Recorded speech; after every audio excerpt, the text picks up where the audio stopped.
matching. Our matching, yeah. Matching, and she is sorority house queens, and we are delighted to have her today to talk about queen rearing. And unfortunately, she offered slides. We didn't have a place to do it, but at some point, maybe. Well, I brought photos because I had those too. Oh, great. You could, I don't know, you're gentlemen around, right? Yeah. It'd be great to have a bee school to do it. Maybe next year we can talk about squeezing in when the weather's cold and we're inside. So Cara's going to give us a primer on queen rearing, and then we'll open to questions. And I'm sure we all have questions. I know I have a couple from my mentee who's having queen trouble. And then we're going to open Liam's hive, see what's going on in there, because he did some moving around and shuffling around the last few weeks, right? And see what he's got. So the floor is yours. Thank you for coming. We appreciate it. Thank you. Okay, I don't know any of you, so that's Cara. good. Do you want us to go around real quick? No, I'm sure we'll talk at the end, and this way we can just get going before it's hotter for your bee opening. So, my name is Cara. I am working and living in Windsor. I started queen rearing 3 years ago, and that's thanks to Sunshine Apiaries and Humble Abodes. So I just want to put that out there. I am very grateful for those individuals, Paul Dumont especially, for helping me. And so I started raising queens. And I've been keeping bees maybe for other people for a total of 7 years. So the past 3 years have been on my own. And I'll tell you right now, it's extremely difficult. And I see a lot of people wearing glasses, and it does require very good eyesight. I'm just putting it out there. And it really is, for me, it's been a very humbling, ego-busting experience. You know, I mean, sometimes you think you do everything right, and then, no. So, I use 2 separate types of queen rearing techniques.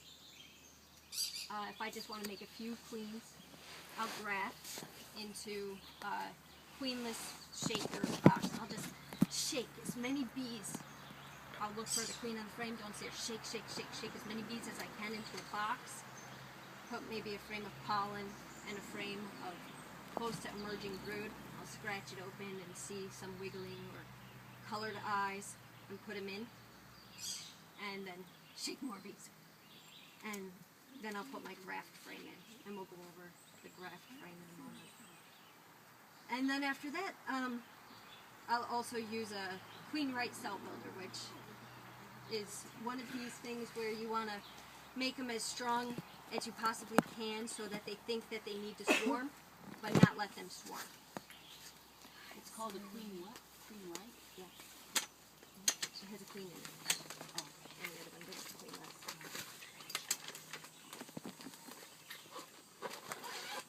Hi. Sorry, Hi. we got lost. But we're here. Wrong turns. Well, I guess we could take this moment then. You want to go around? Oh, sure. Okay. I'll start. Hi, Jean. We're Dick and Jean Bose. We live in Nobleboro, and we've been keeping bees since 1986. Wow. After mites. Before mites. Oh, Before mites, just right on the cusp. before. Right on the cusp of Yeah. mites. Right on. Mites moving into Central Mass where we live.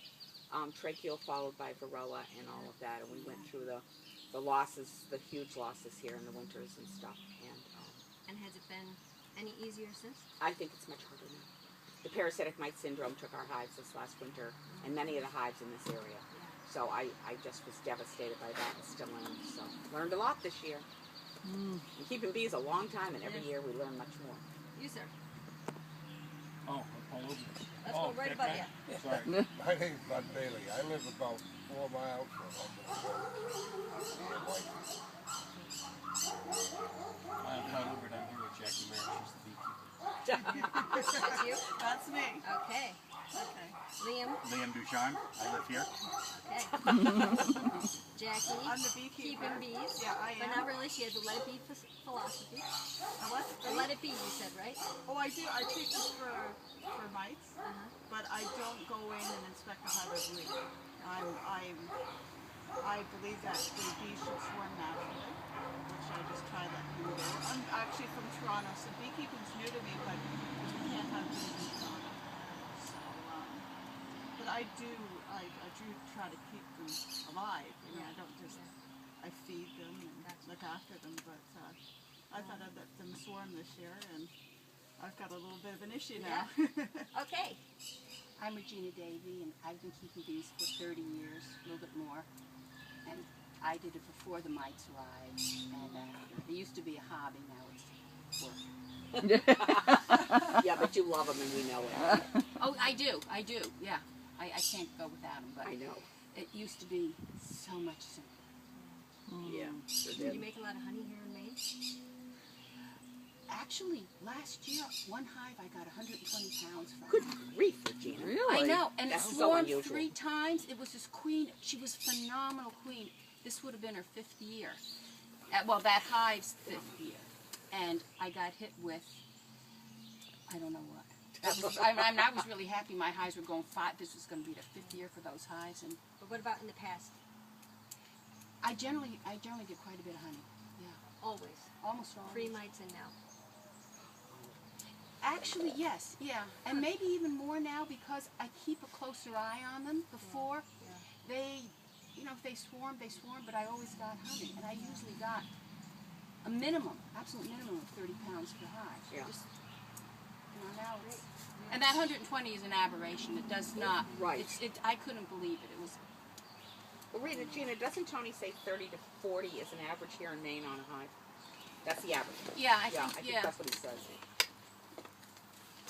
My name's Ken Stewart, and I've been keeping bees for a long time.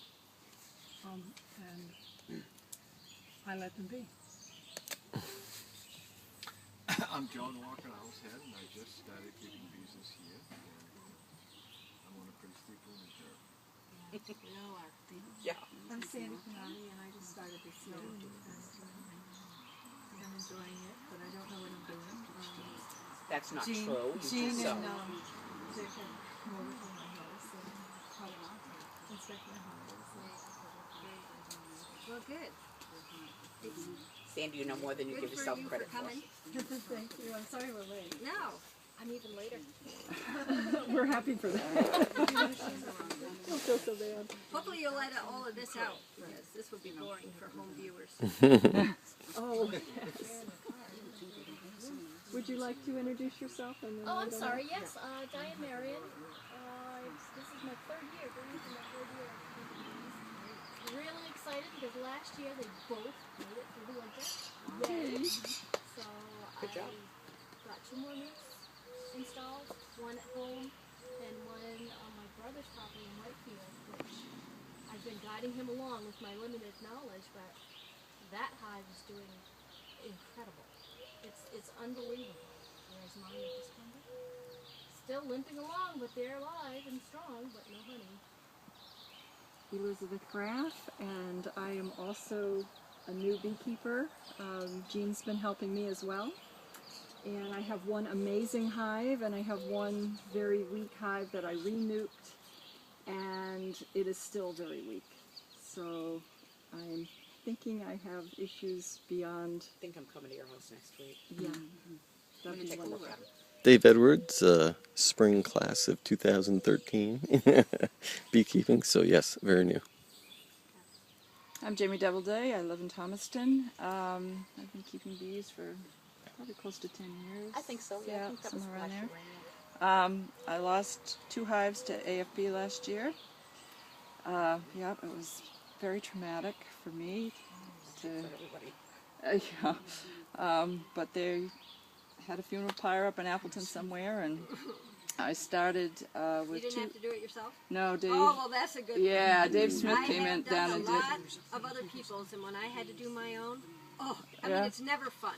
Even doing other people's, you know, but these were my own. It was horrible, though. Dave Smith came and took them away. He sprayed them and then. Did everything, didn't he? Yeah. Really? Yeah. Yeah. Thank you, Dave. Yeah. So I have 2 packages this year which are busting. I'm running, so I had to buy all new equipment, of course. And so But I'm, not new boxes.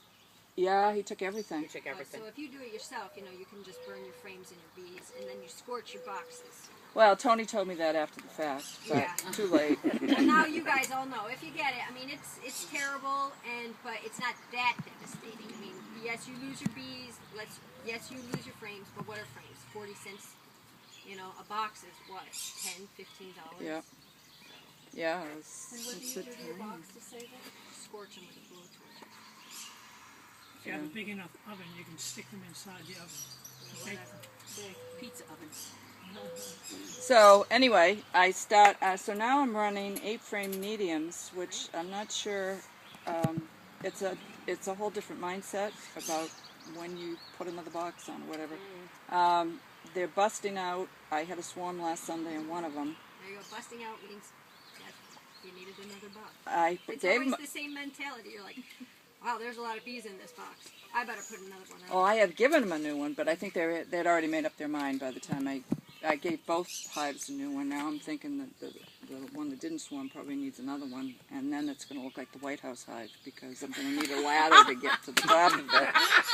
But anyway, We're going to give you a step ladder. For yeah, and I'm not height challenged, and I'm still reaching. So anyway, they're doing well. We'll see.